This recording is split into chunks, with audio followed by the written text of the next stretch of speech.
৮টা বেজে যায়, তার কোনো খবর নেই। এদিকে কাজে বেরোতে দেরি হয়ে যাচ্ছে। তার রুমের দরজায় করাঘাত করি, দরজা খুলে না, কোনো সাড়া শব্দ নেই। রুমে ফিরে এসে আমি হোটেল কর্তৃপক্ষের সঙ্গে কথা বলি। তারা জানায় তিনি বাইরে কোথাও যাননি, এখনও রুমে আছেন। আরও আধা ঘন্টা কেটে যায়, আমি হোটেল কর্তৃপক্ষকে পুরো ঘটনা জানাই। ৯টার দিকে সংরক্ষিত মাস্টার চাবি দিয়ে বাইরে থেকে লক খুলে আমরা তার রুমে প্রবেশ করি। ধীর পায়ে এগিয়ে যায় তার খাটের দিকে। সোজা হয়ে শুয়ে আছে সে। সালি, এই সালি। ক্রমশ উঁচু হতে থাকে আমার গলা। ডাকতে ডাকতে একেবারে কাছে চলে যাই আমি। দাঁতে জিভ কামড়ে পড়ে আছে সে, বিবর্ণ চেহারা। হাতের পালস চেক করে দেখি আমরা, না, থেমে গেছে সব কিছু।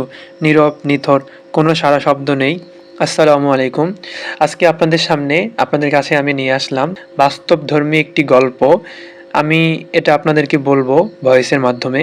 একজন বোনের জীবনী থেকে নেওয়া। আপনারা চেষ্টা করবেন সম্পূর্ণটাই শুনতে। আশা করি আপনারা শুনবেন। তো চলেন শুরু করা যাক। গভীর চিন্তায় ডুবে আছে মন। হতাশার আঁধারে ছেয়ে যায় সব কিছু। সেই স্বপ্নমুখর অতীত, দুঃখভরা বর্তমান আর অনিশ্চিত আগামীর হাতছানি। জীবনের হিসাব মেলে না কিছুতেই। ভাবতে ভাবতে মাথাটা চক্কর দিয়ে ওঠে। কাঁপতে শুরু করে দুর্বল শরীরটা। হঠাৎ হাত ছুটে যায় রেলিং থেকে। বুঝতে পারি জ্ঞান হারাতে যাচ্ছি। দ্রুত বসে পড়ার চেষ্টা করি।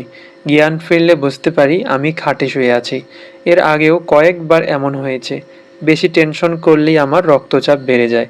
চেষ্টা করি মানসিক চাপ থেকে দূরে থাকতে, কিন্তু মাঝে মাঝে নিজেকে ধরে রাখতে পারি না।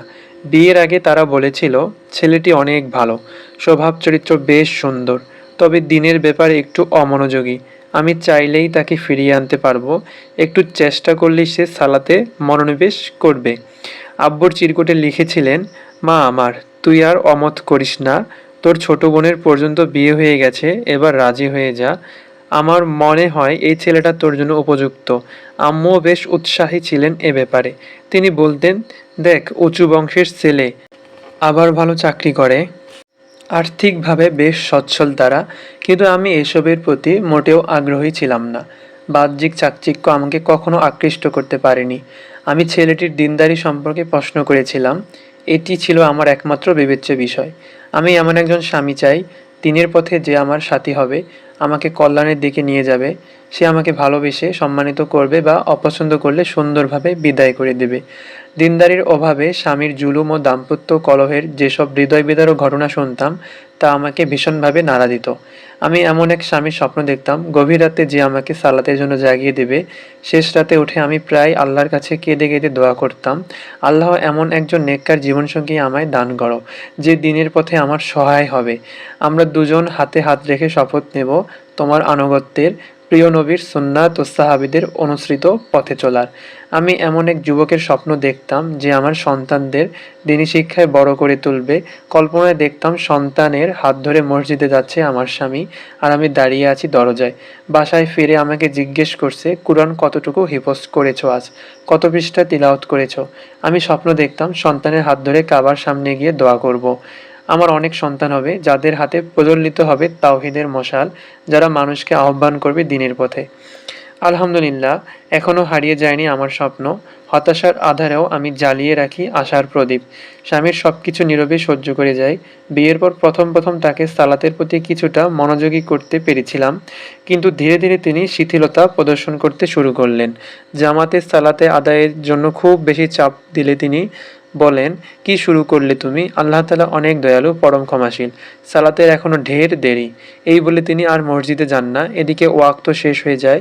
তবুও আমি বুঝতে পারি এতটুকু বলার কারণে তার আস্থা কিছুটা হলেও ভালো থাকে। অন্তত আমি তাই মনে করি। কথার প্রসঙ্গে একবার জানতে পারি তার কিছু বাজে সঙ্গী আছে। আমি সবসময় ভয়ে ভয়ে থাকি তাদের দ্বারা তিনি প্রভাবিত হন কিনা। নতুন কোনো উপায়ের ব্যাপারে ভাবতে থাকি, যা আমার মৌখিক নসিহতের চেয়ে বেশি কার্যকর হবে। হঠাৎ মাথায় একটি চিন্তা আসে, আমি তো চাইলে নেককার কোনো যুবকের সঙ্গে তার পরিচয় করিয়ে দিতে পারি। আমার এক বান্ধবীর স্বামী বেশ দিনদার, পরহেজগার ও চরিত্রবান। ওই বান্ধবীকে ফোন করে সব জানাই। সেও রাজি হয় এবং তার স্বামীর সঙ্গে এ ব্যাপারে কথা বলে। আমি স্বামীকে বলি আমার এক বান্ধবী তার স্বামীকে নিয়ে এখানে বেড়াতে আসবে। তিনিও সম্মত হন। পরের সপ্তাহে তারা বেড়াতে আসে। আমি খুশিতে আত্মহারা। আল্লাহ তাআলা হয়তো উভয়ের মধ্যে বন্ধুত্ব গড়ে দেবেন। ড্রয়িং রুমে বসে তাদের দীর্ঘ আলাপ করতে দেখে আশান্বিত হয়ে ওঠে আমার মন। বিকেলে চলে যায় বান্ধবী। বাড়ির সদর দরজায় তাকে বিদায় দিয়ে আমি দ্রুত স্বামীর কাছে ফিরে আসি। তার চোখের দিকে তাকাই, দেখি কি বলেন তিনি। তোমার বান্ধবীর স্বামী অনেক উন্নত মানসিকতার অধিকারী, কথাবার্তায় বেশ পরিচ্ছন্ন মনে হলো। এতটুকু বলেই তিনি প্রসঙ্গ পাল্টে ফেললেন। তার সঙ্গে পুনরায় দেখা সাক্ষাৎ করবেন এমন কোনো আভাস দেখা যায় না তার চেহারায়। যদিও আমাকে নিয়ে তাদের কাছে বেড়াতে যাওয়ার ওয়াদা করছেন তিনি। আমি নানাভাবে চেষ্টা করতে থাকি কিভাবে তাকে সালাতের অভ্যস্ত করে তোলা যায়। এই ছিল আমার সর্বক্ষণের ভাবনা। ১.৫ বছরের মাথায় প্রথম সন্তানের মুখ দেখি আমরা। এরপর আমি সালাতের ব্যাপারে চাপ দেওয়া আরও বাড়িয়ে দিই। দীর্ঘক্ষণ রাত জেগে সালাত আদায় করি। আল্লাহর দরবারে তার হিদায়াতের জন্য অশ্রু ঝরাই। ওদিকে তিনি বন্ধুবান্ধবদের নিয়ে হই হুল্লোড়ে ব্যস্ত সময় কাটান। আমি সিদ্ধান্ত নেই এখন থেকে বেডরুমেই সালাত আদায় করব, যাতে তিনি নিজ চোখে দেখতে পান। হয়তো এতে তিনি কিছুটা হলেও প্রভাবিত হন। পরদিন বিকেলে তিনি আমাকে বললেন, আমার জিনিসপত্র গোছগাছ করে দাও, শহরের বাইরে যেতে হবে আমাকে। অফিসের একটি জরুরি কাজ পড়েছে। এরূপ প্রায়ই তিনি শহরের বাইরে যান। সেখানে গিয়ে কখনো ফোন করেন, জানান কোথায় উঠছেন, আবার কখনো জানান না। আমিও এসব জানার চেষ্টা করি না। একজন মুসলিমের প্রতি সুধারণা রাখতে কোনো সমস্যা নেই। সফরের সময়গুলোতে আমি তার জন্য বিশেষভাবে দোয়া করি। পরের দিন তিনি ফোন করেন, কোথায় উঠছেন জানান, আমাকে ফোন নাম্বার দেন হোটেলের রুমের। আমি স্বস্তির নিঃশ্বাস নিই। প্রতিদিন কাজ শেষে হোটেলে ফিরে তিনি আমাকে ফোন করেন। তৃতীয় দিন হঠাৎ তার ফোন বন্ধ পাই।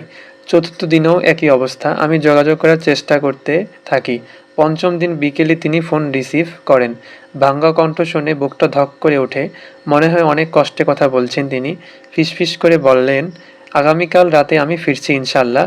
আমি বারবার জিজ্ঞেস করি, কি হয়েছে আপনার? আপনি এভাবে কথা বলছেন কেন? উত্তর না দিয়ে ফোন কেটে দেন তিনি। সেদিন রাতে চিন্তায় আমার আর ঘুম হয়নি। দু চোখ ভরে আসে অশ্রুতে। কি হলো আমার স্বামীর? কোনো বিপদে পড়ে গেলেন না তো আবার? পরের দিন রাত ১০টায় সময় তিনি ঘরে ফেরেন। বিধ্বস্ত চেহারা, উস্কো খুস্কো চুল। ঘরে প্রবেশ করি, ধপাস করে বসে পড়েন চেয়ারে। ঝরঝর করে অশ্রু ঝরে তার দু চোখ বেয়ে। তার অবস্থা দেখে আমিও কাঁদতে শুরু করি। বাচ্চার মতো কাঁদতে থাকেন তিনি। অনেকক্ষণ পর কান্না থামে তার। তারপর ধীরে ধীরে মুখ খোলেন তিনি। আপনারা যারা এর পরবর্তীতে অংশ চান তারা নিশ্চয়ই আমাকে ফলো দিয়ে রাখতে পারেন এবং কমেন্ট করতে পারেন।